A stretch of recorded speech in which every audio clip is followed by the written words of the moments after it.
we can move to the concluding talk of this session, which will be given by Richard Statman. And the title is Church Semigroup is SQ Universal. Richard, are you there? Yeah. Okay, so the floor is yours.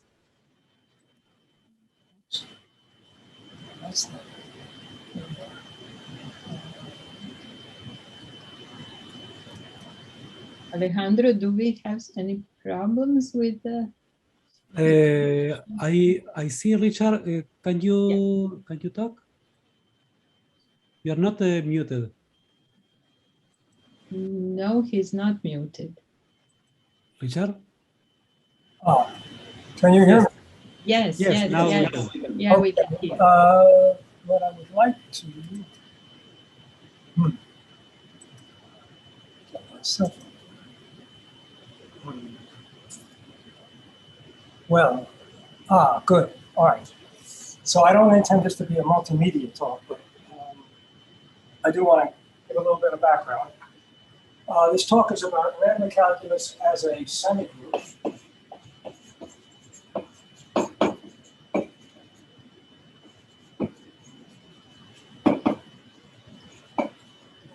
Is it readable? Yes, it is. Okay. 1936,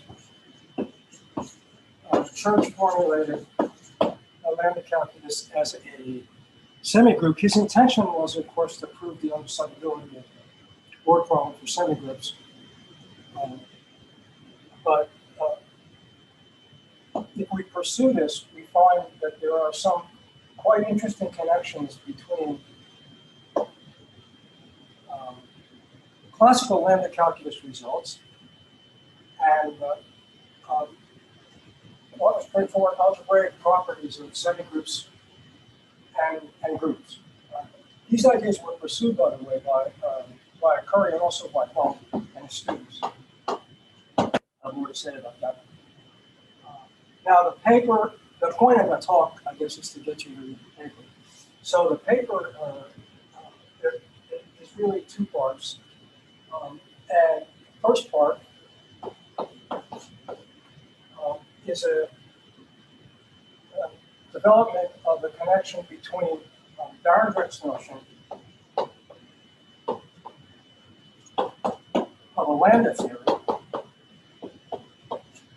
Originally, most of the development of lambda calculus was by logicians, and so they tend to put things in logicians' terms. But the connection here is between the notion of a lambda theory and the notion of homomorphisms.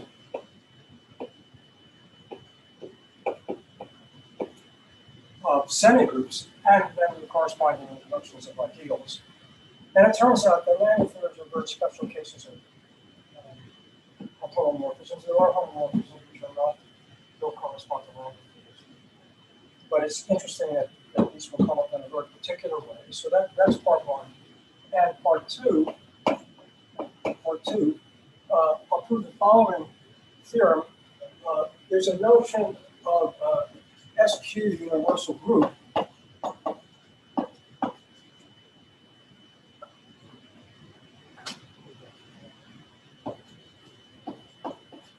which naturally generalizes to semigroup. Notions to the mind. And SQ here means for a semigroup, sub-semigroup of the quotient of semigroup. In other words, to be SQ universal means that every countable semigroup is a sub-semigroup of a quotient semigroup. And I'm going to prove that Church's lambda calculus, beta is SQ universal. That will be the second part. Now, let me get our slides up. I must apologize in advance for the slides are kind of primitive. I'm using Open Office, but now I've got to get them up somehow.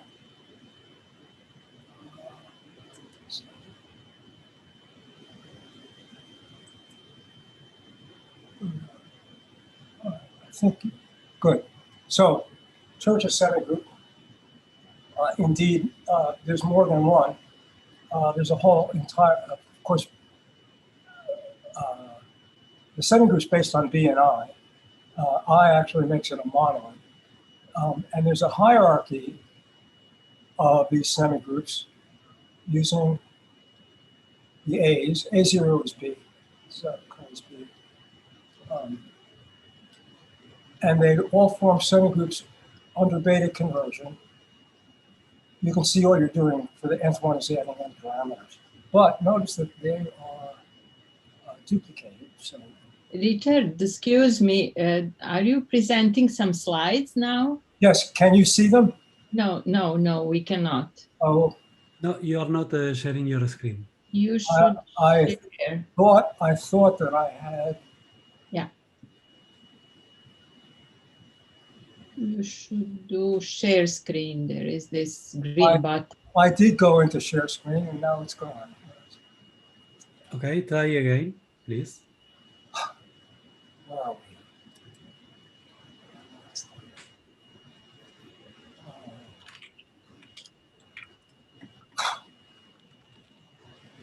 There are the slides. Can you see the slides? No, we can't. No, not yet.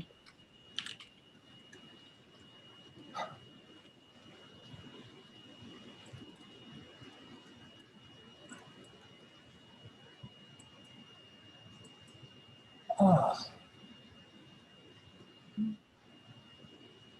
don't know where it went. I can play the pre-recorded video if you want, or you can send me the slides and I play it from my side as you wish. PDF is running on.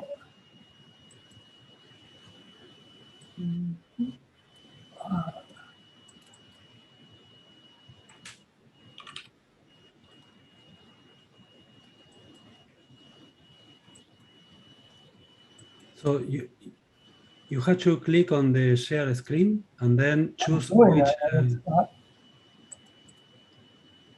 Okay, that yes, Oh, yeah. that works. We are seeing your browser. No, to go to the slides. You are screen sharing, but I'm not.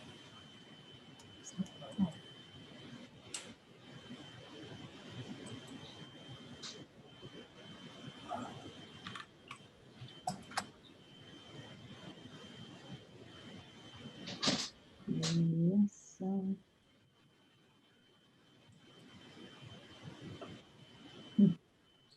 So we are seeing your browser right now. It's not.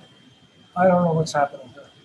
Okay, you have to open the slides, I guess, those that are in the desktop. FSCD slides, probably. Yes, we can see it on. There is an icon in the left side of your screen that says FSCD. It says I am currently screen sharing. That's what it says. Yes. Now, all I need to do is get to the PDF. Yes, here it is. Yeah. Exactly. Great. Yes, we can see. Yes, we can see now. We can see the slides now, and if you press on the right button of the bottom bar, you will put it's full screen. You can see it. It's there. Yeah, no. That is okay. That is okay. All right. So this is Church's semigroup. There's a hierarchy of them under beta conversion. They're associative. They're right. The lower numbers distribute over higher numbers. If you have eta conversion, it's a monoid with n iterations of k applied to I being the identity. So when at A0, which is the ordinary beta I monoid. Yeah, and as usual, when you have this kind of thing, the 0 for the next highest one is a left annihilator for the one below. These hierarchies are almost near semi-rings. They're not, because there's no commutativity in any of that. No groups, no commutativity. I call them binary associative distributive algebras, bad algebras in a different paper. So, whoops. It is an injection-surjection pair. Why is that called? J and K.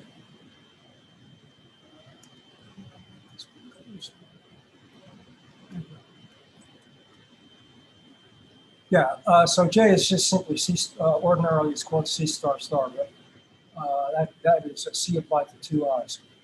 But I'm going to call it J because star is used for something else. And K, and you don't want to see this. This is just a verification of the associative law, the distributive law here only for, I only wrote it down here for n right distributing over n plus 1. Actually, it's right distributive in the algebraic sense, left distributive in the combinator sense. There's a left annihilator, monoid identity, verifications, skip. Yeah, K is an embedding of AN into AN plus 1. And a left inverse is J. It's an interesting hierarchy of semigroups and monoids. Okay, so how to think of homomorphisms of these objects since there is this hierarchy. First of all, we'll make some simple standard algebraic assumptions. Assume all homomorphisms are surjective. They use equivalence relations on beta conversion equivalence classes. So we've got equivalence classes and equivalence classes. Kind of awkward. So I'll just simply assume that the mappings are onto equivalence classes that are closed under beta conversion. And sometimes I write an equality between sets when it really means up to beta conversion. If X and Y are sets of terms, then the application is a set of applications. And I'll just write singleton for I'll just write X appointed and Y at beta. It's a singleton. So given an equivalence relation closed under beta conversion and a map H from terms to their equivalence classes, if H is a homomorphism, then this set of terms of the form AN, H of M, H of N, that is any member of H of N, any member of H of N, then beta convert, is contained in that set. Conversely, if the containment is true, then we can define H to be a homomorphism at the next highest level. So sometimes I'll just simply say H is a if H is a homomorphism for one of these semigroups, then I'll say it's a homomorphism for maybe the next highest one if this condition is satisfied, even though it may not be defined. There may not be a defined product of that. An important class of homomorphisms is the ones I call entire.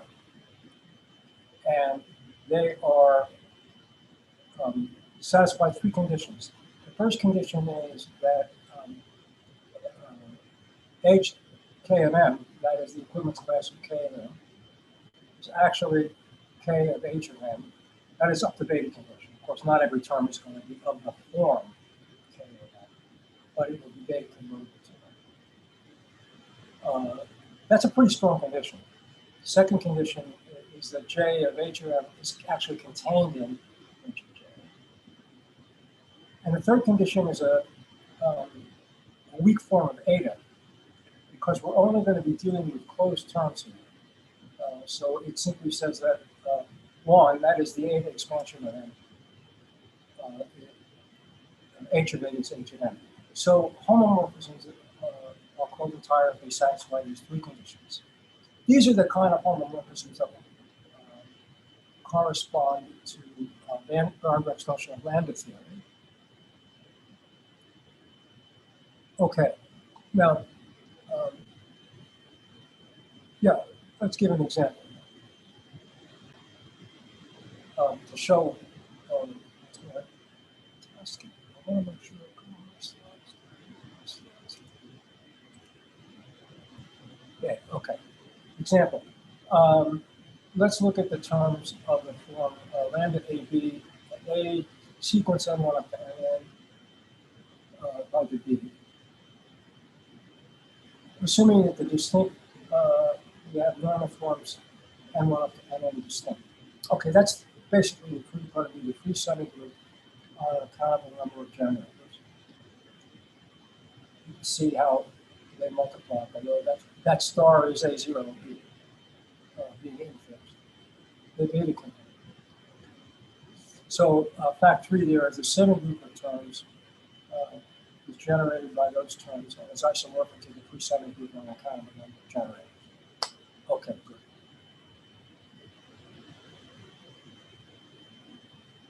Of course, there is a homomorphism from this semigroup onto itself by, for example, identifying the first two generators.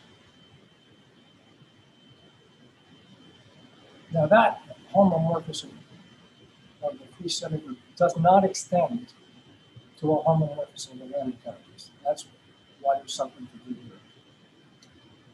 So we suppose that we identify the first two generators. Then, of course, you can apply C star. And from that, we get that 0 is 1. That is the church numeral 0 is the church numeral 1. That's usually not a good thing. Even when we're talking about the semigroup itself. So I can take any one of these and multiply it by 0 and multiply it by 1 on the left. If I multiply it by 0 on the left, then I get 0. If I multiply it by 1 on the left, I get it back. Okay, I mean, that then shows that what? That shows that all the generators are equal. So this homomorphism of the sub-semigroup, free sub-semigroup, does not extend to this homomorphism of the entire church semigroup.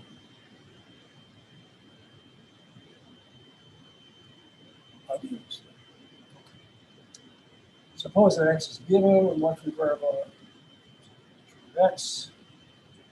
Then by Bohm's theorem, there are terms q up to qp and terms q up to qq. With most x free such that. This is classical lambda calculus. I can apply capital X to the p's, and I can Bohm out the variable x. We don't know who the terms q1 to qq are. It could be more complicated, and they certainly can contain x. Now solve them.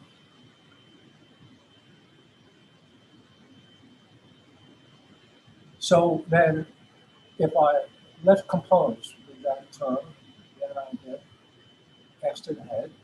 And now if I right compose with the right projection, I get I. Conclusion. If S is a two-sided ideal, and S contains any term where x occurs in the Bohm tree of capital X, then S is all terms. That's a two-sided ideal. Now this, of course, generalizes the A sub I on less than n. So definition, the zero ideal is the set of all terms xx such that x is not appear in the Bohm tree of x. Conclusion x, Church's semigroup modulo this zero ideal is zero simple. That is, there's a unique maximal ideal. And it's the ideal of all terms whose first variable, lambda xx,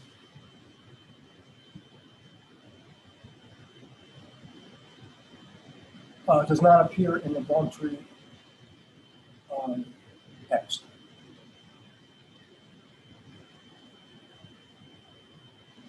Now, one way to get an entire homomorphism is from our logical theory T. So, okay, so it's simply, and here we're going to be looking at simply sets of the lambda calculus equations between closed terms.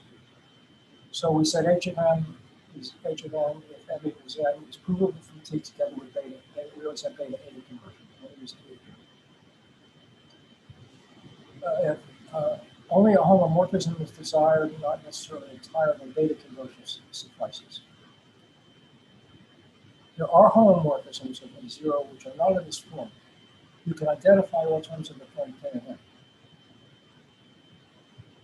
Logically.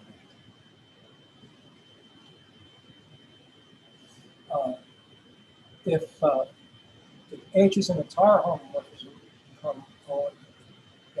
from O sub n is the nth semigroup, and M is less than n, then H extends to a homomorphism of O sub n. That is, if I got it for a higher one with n parameters, I have it for lower one with n parameters. And indeed, if H is an entire homomorphism of O sub 1,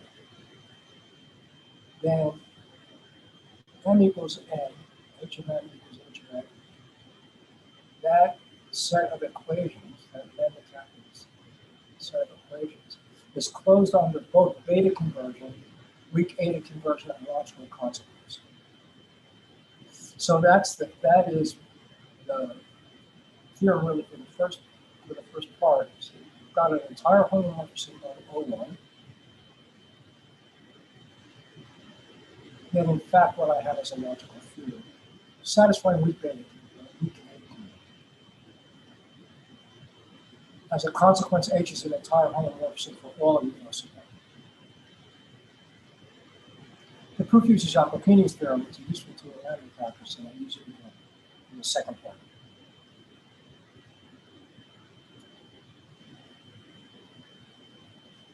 SQ universality.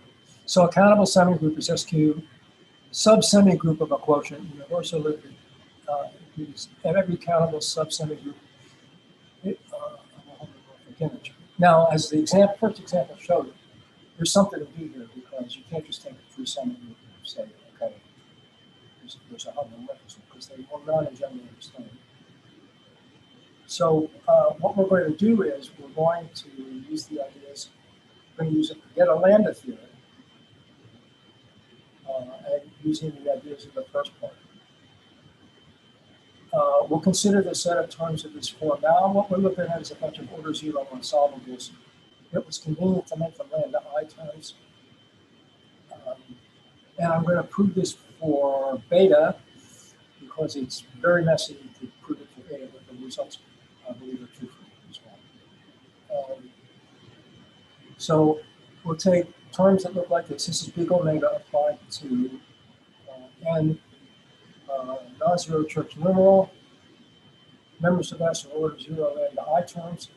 Nope, and here's the key property.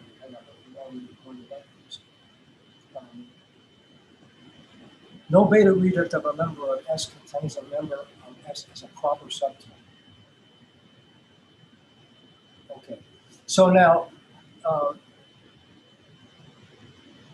let S plus be the set of all A0 products of members of S. So I've got all these terms, big omega n.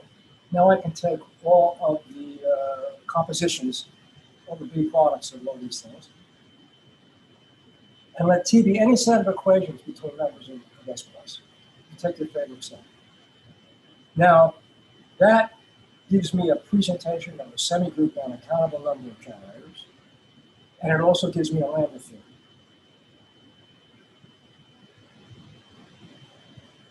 Here's the theorem. If the equation P equals Q between members of S plus is provable in the lambda theory, with everything you can think of, using beta conversion and logic, then P equals Q is actually provable from the members of T using just the axioms of semigroups and logic. What do I mean by logic here? I mean substituting equals for equals. No beta. All right. That is provable in the semigroup sense from the presentation. That's SQ, that gives me then SQ universality. Proof again uses Jacobi's theorem and standardization theorem. As a corollary, O sub 0 is SQ universal.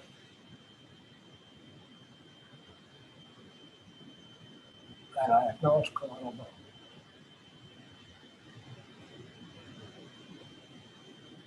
So I think I got done 4 minutes early. Did I speak quickly? Okay. Thank you. Thank you for the nice talk.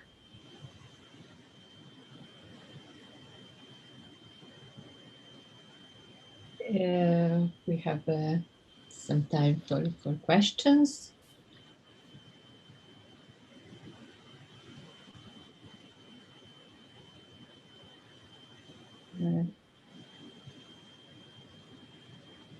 I would like to ask you, I mean, you were referring to lambda terms and to lambda calculus. Do these results transfer to combinators? Combinatory logic? Yeah. To some extent, yes. Let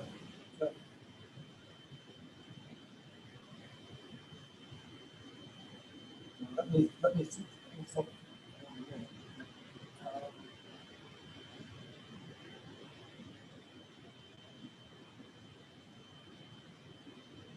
Yeah, the role of eta has got to be, yeah. I think the answer to that is yes, if eta is not being used. Eta is used in one spot, in that one place, one spot where a weak version of eta is used, and the SQ universality theorem. Mm-hmm. You will certainly need some additional combinatorial axioms, but I don't think you get. So let me answer give a very weak answer to that. The answer is yes, using some additional combinatorial axioms, but you do not. I don't think you need full, strong reduction. It remains to be worked out. Thank you.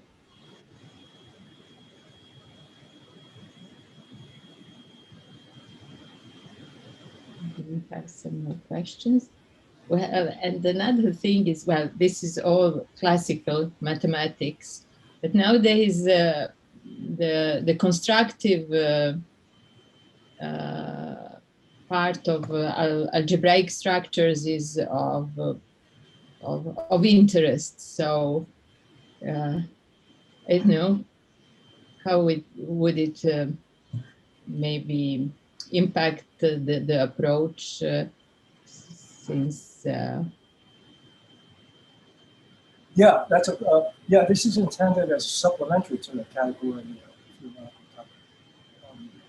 The idea is that there are a number of results in classical lambda calculus, for example, like Bohm's theorem, which are very interesting and seem to be rather unique to the subject.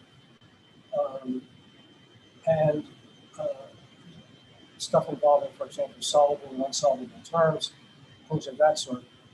And I think that if you look at from the point of view of classical algebra, they make a lot more sense to some extent. So the weak form of Bohm's theorem is simply that, is this unique maximal ideal. Yeah. You can prove that the hierarchies of the B combinator are all distinct by looking, none of them are isomorphic. Yeah. By looking at the ideal structure. So that's sort of the theme here, is that if you look at these theorems from a classical algebraic point of view, they look much more normal. Mm-hmm. Yeah. Yes. So I mean, in the algebraic structures, there is this apartness relation that is defined constructively. So it's not the negation of the equality, actually.